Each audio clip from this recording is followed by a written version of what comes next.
예, 말씀 시작하기 전에 가습기 살균제 피해자 대책위원회 우리 박춘석 군 어머니께서 오셨는데 우리 당에 또 당원 가입을 해주셔서 당비가 빠져나가고 있다고 말씀을 들었습니다. 우리 준석이 어머니한테 박수 한번 크게 보내주시기 바랍니다. 예. 예. 예. 예. 12월 5일 이제 선거제 개혁이 막바지에 이르렀습니다. 어제 그제 오늘 단일한 야3당과 더불어민주당의 단일한 마련을 위한 4+1 회동이 이어지고 있습니다. 안타까운 일은 언론을 통해서 선거제 개혁의 본질이 국민들께 제대로 전달되지 않은 점입니다. 마치 국회의원 밥그릇을 놓고 250대 50인이 뭐 240대 60인이 330인이 하는 얘기들이 오고 갑니다만 이것은 국민들의 먹고 사는 문제와 직결된 문제입니다. 거듭 지금 우리 사회에서 가장 힘든 청년층 그리고 소상공인 자영업자 두 계층만 해도 지금의 선거 제도를 가지고 현재 제도를 가지고 내년에 21대 국회 구성했을 때 어떤 변화가 예상됩니까? 내년에 과연 청년층은 이 국회의사당에 얼마나 대표될 수 있을까요? 소상공인 자영업자는 얼마나 대표될 수 있을까요? 아마 대표된다 하더라도 장식물 액세서리에 불과할 것입니다. 청년이 청년당을 만들어서 국회에 진출할 수 있으려면 제도를 바꿔야 합니다. 소상공인 자영업자가 정당을 만들어서 자신들의 정치적 대표자를 이 국회에 보내기 위해서는 반드시 연동형 주권자의 뜻에 연동하는 선거제도의 개혁이 필요합니다. 이것이 본질입니다. 본질인데 안타깝게도 우리 국민들께는 이 선거제 개혁의 본질이 전혀 전달되지 않고 있습니다. 마치 국회의원들의 각 정파들의 밥그릇 소수정당들의 의석 차지하기로 표현되고 있는 것에 대해서 대단히 유감스럽게 생각합니다. 오늘 이 자리를 빌어서 선거제 개혁은 민주평화당과 관련해서는 현재로서는 아무런 이해관계가 없습니다. 선거제 개혁의 저작권이 있다면 민주평화당에 있습니다. 맨 먼저 선거제 개혁의 불씨를 던졌고 불꽃을 피웠고 그리고 오늘 여기까지 밀고 온 민주평화당의 선거제 개혁 의지는 우리 당의 이해관계에 걸려서가 아니라 대한민국 정치를 통째로 바꾸기 위해서는 헌법개혁 그리고 국회 구성 원칙 개혁밖에는 없다고 하는 철학과 확신 때문입니다. 그렇게 됐을 때 21대 국회 그러니까 새로운 국회 구성 방식에 따라서 21대 국회가 만들어졌을 때 부족하지만 87 체제를 넘어서 2020 체제의 문을 열게 될 것입니다. 우리는 연동형 비례제에 그치지 않고 이걸 발판으로 나아가서 실패하고 있는 역대 정권마다 실패하고 있는 군왕적 대통령제, 왕권적 대통령제를 권력 분산을 통해서 정상적인 대통령제로 바꿔내는 것을 목표로 하고 있습니다. 이것이 2016년 겨울 11월 12월 그 차가운 북풍 속에 1700만 명의 시민들이 촛불을 든 이유는 문재인 대통령 한 사람 만들기 위해서 촛불 든 게 아니지 않습니까? 세상이 바뀌어질 것이라고 기대했지만 3년 지났는데 3년 전과 오늘 2019년 겨울 무엇이 바뀌었습니까? 제도는 단 한 가지도 바뀐 것이 없고 양극화 불평등은 더 심해졌고 조금 뒤에 10시에 경제정의실천연합과 함께 부동산 공시가격의 부조리 문제 지난달 텔레비전 국민과의 대화 시간에 대통령께서 부동산 값이 오히려 하락하거나 안정돼 있다고 하는 현실과 동떨어진 얘기를 함으로써 국민들을 충격 속에 빠뜨렸습니다. 그렇게 현실을 모를 수가 있습니까? 서울 아파트 가격의 중위 가격 2억 7천만 원 올랐습니다. 강남 아파트값 10억 가던 것이 15억, 15억 가던 것이 20억, 5억 올랐습니다. 집값이 하락하거나 안정되어 있다는 대통령의 발언과 현실은 동떨어져도 너무 동떨어져 있습니다. 우리 당은 경실련과 함께 이 이유를 추론해 봤습니다. 관료들의 포위된 정권, 관료들의 바다에 떠있는 정권, 조작된 통계, 조작된 공시가격 산정. 일반 서민들은 실거래가격의 70%를 세금 기준으로 공시가격으로 공시지가로 매깁니다. 그런데 서울 시내에서 1,000억짜리 빌딩 수백 채가 거래됐는데 여기에 매겨진 공시가격은 40%입니다. 왜 1,000억짜리 수천억짜리는 40%를 기준으로 하고 일반 서민의 아파트는 70%를 기준으로 하는 겁니다. 서민을 깎아주든지 아니면 재벌 대기업들의 빌딩 매매를 70%로 올리든지 하는 것이 대통령이 얘기하는 공정 아닙니까? 오늘 기자회견에 이어서 검찰의 공시가격 조작, 통계 조작에 공기관과 관계자들을 고발하려고 합니다. 직무유기와 배임을 사정당국이 나서서 밝혀줄 때 수십 년 동안 쌓이고 쌓인 이 부동산 관련한 통계의 왜곡과 조작이 바로잡혀질 것이라고 생각합니다. 자, 이제 오늘 12월 5일 4일 남았습니다. 12월 9일 예산안과 함께 선거제 개혁 공수처 법안이 상정됩니다. 민식이법을 포함해서 민생 법안들도 동시에 상정됩니다. 예산안은 필리버스터 없이 12월 9일 처리될 것입니다.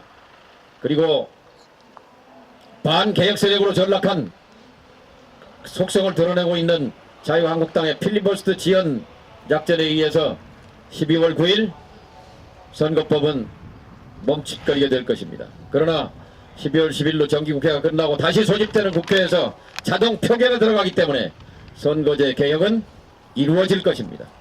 이어서 공수처 개혁을 우리는 밀어붙이게 될 것입니다. 최소한의 개혁, 공수처 개혁과 선거제 개혁을 12월에 국민들께 바치는 것이 정치인들의 최소한의 책무라고 생각합니다. 감사합니다. 우리나라는 민주주의 국가입니다. 민주주의 국가로서 그리고 또 대의제를 채택하고 있습니다. 그렇다고 하면은 우리 국민들이 골고루 대표되는 그러한 그 선거제를 가지는 것이 가장 바람직합니다. 그것을 위해서 우리가 연동형 비례대표제를 제안을 했고 지금 이제 패스트트랙으로 선거제 개혁된 선거제를 논의할 시점입니다. 그런데 지금 12월 17일 예비 후보자 등록이 시작이 되는데 지금 상당한 그 중요한 시점에 와 있습니다. 이 모든 부분에 있어서 특히 민주당이 앞장서서 이 부분을 잘 풀어가는데 역할을 해주기를 당부드립니다. 2019년 기해년도 저물어 갑니다. 거리는 성탄 트리와 자선 냄비로 차분히 연말을 맞고 있습니다. 그런데 국회는 정쟁의 늪에서 한 발짝도 움직이지 못하고 있습니다. 역대 최악의 국회라는 평도 모자랄 지경입니다. 산적한 민생법안, 개혁법안이 인질로 잡혀 있습니다.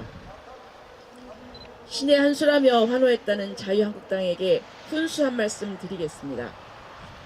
패스트트랙 저지를 위한 자유한국당의 빠른 투혼, 자충수를 기억합니다. 간헐적 단식투쟁이라는 자유한국당의 역대급 꼼수도 기억합니다. 릴레이 삭발이라는 자유한국당의 보기 드문 악수도 기억합니다. 그리고 또 세계 정치사에 전무후무한 기록으로 남을 자유한국당의 필리버스터 패착도 나왔습니다. 자유한국당의 신묘한 재주는 충분하고도 넘칠 만큼 보여줬습니다. 이제 판을 걷어찰 생각이 아니라면 전국을 타개할 묘수를 보여줄 때입니다. 나라가 절단나든 말든 죽기 살기로 싸우겠다고만 해서야 되겠습니까? 묘수를 찾지 못하여 버리는 무능 갑질은 그만 거둬주시기 바랍니다. 자유한국당의 새 원내 지도부가 들어서면 전국 타개의 묘수를 보여줄지 국민과 함께 기대해 보겠습니다. 한반도 시계가 평창올림픽 이전으로 돌아가고 있다는 생각입니다. 북한은 하노이 노딜 이후에 남북관계에서 대화의 문조차 닫아 걸었습니다. 그동안 13차례 방사포와 미사일 발사로 한반도 평화를 크게 위협하고 있습니다. 한반도 평화 상징이었던 금강산 남측 시설의 철거마저 요구했습니다. 트럼프 대통령은 만약 필요하다면 무력을 쓸 수 있다며 대북 압박에 나섰고, 김정은 위원장은 연말 시한을 못 받고 대미 강경 기조를 이어가고 있습니다. 이달 말 노동당 전원회의를 소집해 중대한 문제들을 결정하겠다고 합니다.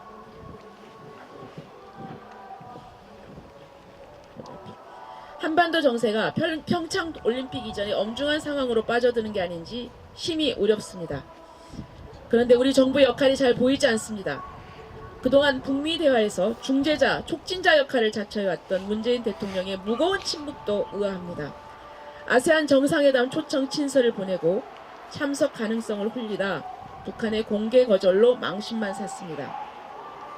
그런가 하면 금강산 남측 시설을 철거할 테니 원산 갈마 관광지구 개발에 남측의 참여 방안을 제안했지만 북한은 묵묵부답입니다. 한반도 정세가 비상한 상황입니다.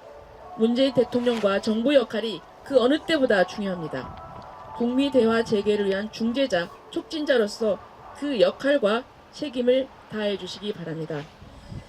그리고 최근에 국회 선거법 개정과 공수법과 관련된 그런 절차 문제를 잠깐 말씀을 드리겠습니다.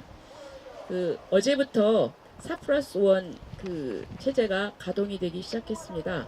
어제는 예산안과 관련해서, 그리고 또 아마 조만간 선거법과 공수처법안에 관련해서 4+1 체제가 가동될 예정입니다. 민주평화당에서는 제가 나서서 협상을 하기로 되어 있고, 또 예산안 부분에서는 어제 박지원 의원이 참여를 했습니다. 자, 이제 얼마 남지 않았습니다. 자유한국당은 다시 협상 테이블로 돌아와서 이 문제를 정말 국민이 원하는 방향으로 해결하는데 일조하시기 바랍니다. 이상입니다.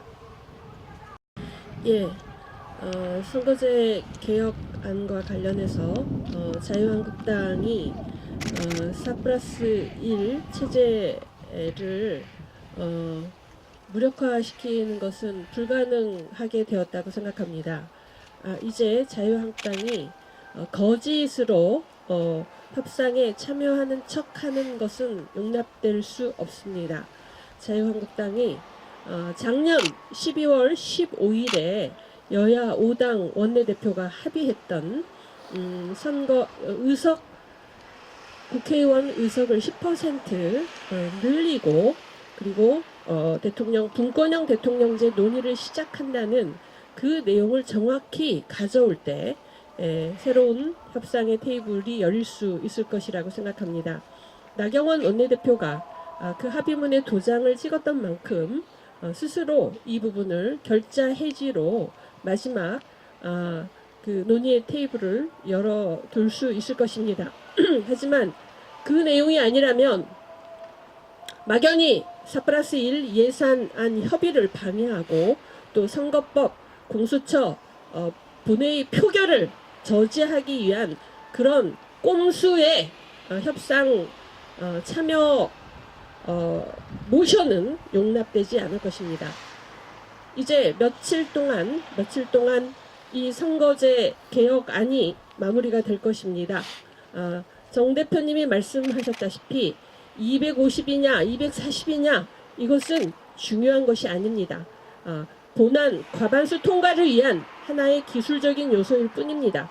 그리고 지금 민주평화당과 그리고 바른미래당 당권파, 그리고 대한신당 등 호남을 중심으로 해서 그동안 선거제 개혁이 주장이 되어 왔습니다. 물론 정의당도 있습니다만 그것은 87년 민주화 체제를 만들었지만 그것이 30년 동안 승자 독식의 체제로 잘못 바뀌었기 때문에 이 부분을 제2의 민주화의 차원에서 함께 공존하는 민주주의 체제로 만들기 위한 시발점으로서 이 선거제도 개혁을 추진했던 것입니다. 그런데 더 이상 소외되는 지역이나 소외되는 사람이 없어야 한다라는 선거제 개혁 과정에서 또다시 소외된 지역의 지역구가 축소되는 일이 반복되어서는 안 되기 때문에 그런 차원에서 선거제 개혁의 명분으로 또다시 소외 지역을 소외시키는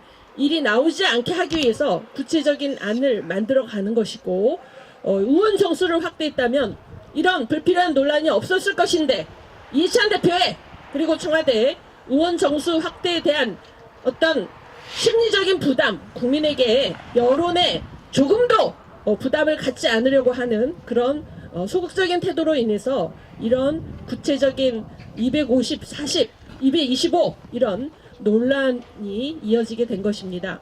이제 마지막입니다. 작년 12월 15일 합의로 돌아가서 의원 정수를 10% 확대하는 결단을 해야 합니다.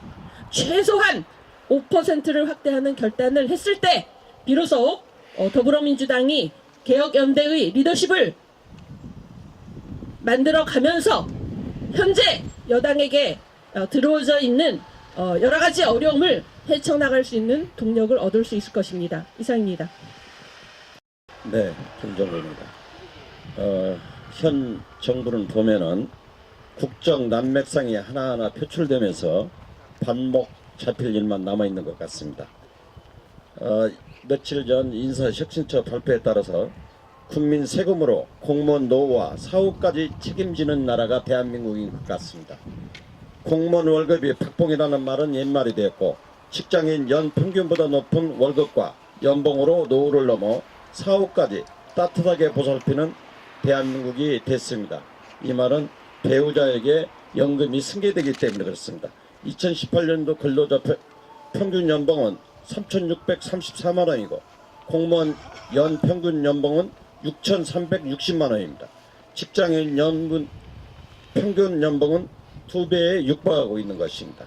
직장인들은 월급으로 주택자금과 이자, 아이들 교육비, 보험료, 관리비, 카드, 식비 결제하고 나면 빠듯합니다. 살기가 아주 힘듭니다. 그러나 공무원들은 월급 외에 수당이 별도로 한 번 더 지급되고 있습니다. 2018년도 공무원에게 지급된 시간의 수당은 1조 4,574억 원으로 월 평균 27만원씩 지급되고 있으며 근무에 2분만 더 근무해도 나오는 특근 매식비, 밥 사 먹으라는 돈이죠. 월 16만원을 합치면 약 43만원이 지급되고 있습니다. 많아도 너무 많은 공무원 수 이대로 둘 수 없습니다. 2019년 6월 30일 기준 전체 공무원 수는 109만 5,962명이고 대통령 임기가 끝나는 2022년까지 17만 4천 명을 더 증원한다고 합니다. 대한민국은 국민의 세금을 걷어서 공무원을 상류층으로 가게 만들어주고 세금을 납부하는 국민 대부분은 국빈층으로 전락하게 만드는 정부 정책이 크게 잘못되었습니다. 공무원 연금 적자액은 2018년 기준 4조 183억 원이고 2023년에는 5조 5천억 원이 적자가 예상되고 있으며 증가한 공무원 수와 연금 수급자까지 증가하여 10년 안에 공무원 연금은 매년 10조 원의 연금이 적자 시대가 도래할 것입니다. 하물며 삼성전자에서 20년간 근무하고 부장으로 퇴직한 사람보다 9급으로 시작해서 6급으로 퇴직한 공무원이 2, 3억 원이 더 수령하는 대한민국인이 젊은 청춘을 공무원 시험에 매달리고 좌절하게 만드는 것은 당연한 것이겠죠. 좋은 일자리, 국민들의 세금 고통으로 공무원의 수를 늘리는 게 좋은 일자리 정책입니까? 아무리 총선 대선 게임이 표계상이라고 하지만 미래 세대의 부채를 감안하지 않고 특정 집단의 이익을 위해 공약을 남발하고 세금을 쓰는 우리 정치 문화도 청산되어야 합니다. 대한민국은 고교 평준화를 말하면서 왜 임해 문제는 말하지 못합니까? 이제 국민 눈높이에 맞춰 직장인 평균 연봉과 퇴직연금 제도처럼 공무원과 공무원 월급과 연봉제를 바꿔야 할 시점이라고 생각합니다. 이상입니다. 제대로 당당하게 연동형 비례대표제 관철하자! 의원 정수 10% 확대하라! 개혁정 자유한국당 각성하라! 한 번 더 하겠습니다. 제대로 당당하게 연동형 비례대표제 관철하자! 의원 정수 10% 확대하라! 개혁정 자유한국당 각성하라! 이상입니다. 마치겠습니다.